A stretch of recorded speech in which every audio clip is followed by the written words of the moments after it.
नमस्कार दोस्तों, दिव्य ग्रंथ ज्ञान में आपका स्वागत है।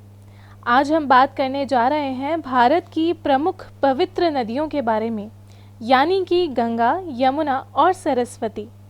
दोस्तों, भारत में बहने वाली ये तीनों नदियाँ वास्तव में स्वर्ग की देवियाँ हैं, जो आपस में हुए विवाद के बाद एक दूसरे को दिए गए शाप के कारण वर्तमान स्थिति को प्राप्त हुई थी।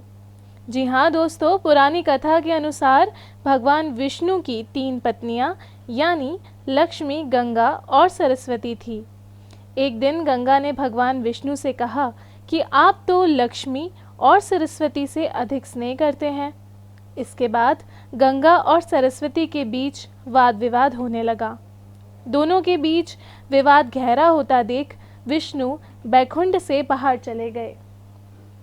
इस बीच देवी लक्ष्मी ने गंगा और सरस्वती को शांत करने का प्रयास किया, लेकिन उनको सफलता नहीं मिली। यही नहीं, सरस्वती ने आवेश में आकर देवी लक्ष्मी को शाप दे दिया कि वह एक पौधा बन जाएंगी।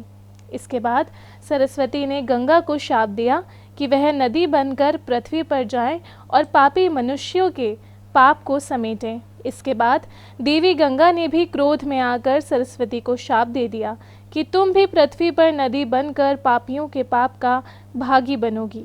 इसी बीच भगवान विष्णु बैकुंठ लौट आए। सारी बात जानने के बाद विष्णु जी ने लक्ष्मी की शांतिवृत्ति, सहनशीलता और उदारता को देखकर केवल उन्हें ही पत्नी रूप में अपने पास रखना उचित समझा और गंगा सरस्वती को त्याग देने का निश्चय कर लिया। ये देखकर माँ गंगा और सरस्वती को पछतावा हुआ और वे शीघ्र शापों से निपटने का उपाय पूछने लगी। विष्णु जी ने उन्हें बताया कि गंगा तो नदी रूप में तीनों लोकों में होकर बहेंगी। उनका स्थान शिव जटाओं में भी होगा। अंश रूप में ही वे स्वर्ग में मेरे सानिध्य में रहेंगी। सरस्वती प्रधान रूप से पृथ्वी तल पर रहेंगी और अंश रूप में मेरे पास। लक्ष्मी तुलसी वृक्ष बनकर मेरे शालिग्राम स्वरूप से विवाह करके स्थायी रूप से मेरा पत्नीत्व ग्रहण करेंगी। इस प्रकार दोनों देवियां शाप अनुसार नदी रूप में पृथ्वी पर आईं। दोस्तों, गंगा के लिए कहा जाता है कि भगवान विष्णु के पैरों से वह उत्पन्न हुई थी।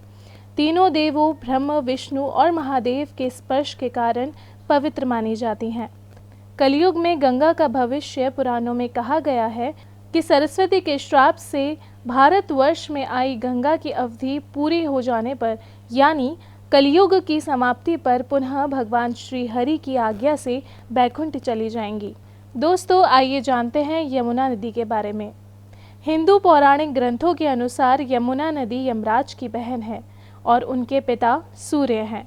यमुना नदी का जल पहले कुछ नीला, कुछ सांवला था, इसलिए इन्हें काली गंगा और असद भी कहते हैं। असद एक ऋषि थे। सबसे पहले यमुना नदी को इन्होंने ही खोजा था। ऐसा कहा जाता है कि यमुनोत्री धाम में यदि व्यक्ति यमुना नदी में स्नान कर ले तो अकाल मृत्यु को प्राप्त नहीं होता। चलिए दोस्तों, अब हम बात करते हैं सरस्वती नदी के बारे में। बद्रीनाथ से कुछ दूरी पर माणकग्राम स्थित है। माणकग्राम में ही सरस्वती नदी का मंदिर स्थापित है। सरस्वती नदी के निकट रहकर ही ऋषियों ने वेद की रचना करी और वैदिक ज्ञान प्राप्त किया था। कालांतर में जब भीषण भूकंप आए और हरियाणा तथा राजस्थान की धरती के नीचे पहाड़ ऊपर उठे तो सरस्वती का आधा पानी यमुना में गिर गया। इसीलिए यमुना के साथ सरस्वती का जल भी प्रवाहित होने लगा। सिर्फ इसलिए प्रयाग में 3 नदियों का संगम माना गया है। इसका इतिहास 4000 वर्ष पूर्व माना जाता है। ऐसा कहा जाता है कि सरस्वती नदी के किनारे हजारों ग्राम, नगर और बस्तियां बसे हुए थे, जिसे हड़प्पा संस्कृति के नाम से जाना जाता है। दरअसल वे सरस्वती संस्कृति है। ये सिंधु घाटी सभ्यता से पहले की संस्कृति है और सिंधु घाटी सभ्यता में भी जारी रही। पहले सरस्वती राजस्थान, गुजरात से बहते हुए अरब सागर में जाकर गिरती थी। धर्म शास्त्रों के अनुसार सरस्वती नदी आज भी है, लेकिन अदृश्य है, जबकि वैज्ञानिक इस तर्क से सहमत नहीं है। दोस्तों, प्रयाग की गंगा नदी में एक स्थान ऐसा भी है जहां गंगा, यमुना, सरस्वती का संगम होता है। ये दुर्लभ संगम विश्व प्रसिद्ध है। तो दोस्तों, आपको हमारा आज का वीडियो कैसा लगा हमें कमेंट करके बता सकते हैं और इस वीडियो को लाइक कर चैनल को सब्सक्राइब कर सकते हैं। साथ ही बेल आइकन भी दबा दीजिए जिससे नया अपडेट आपको मिल जाया करे। हम मिलेंगे अगले वीडियो में, तब तक के लिए धन्यवाद।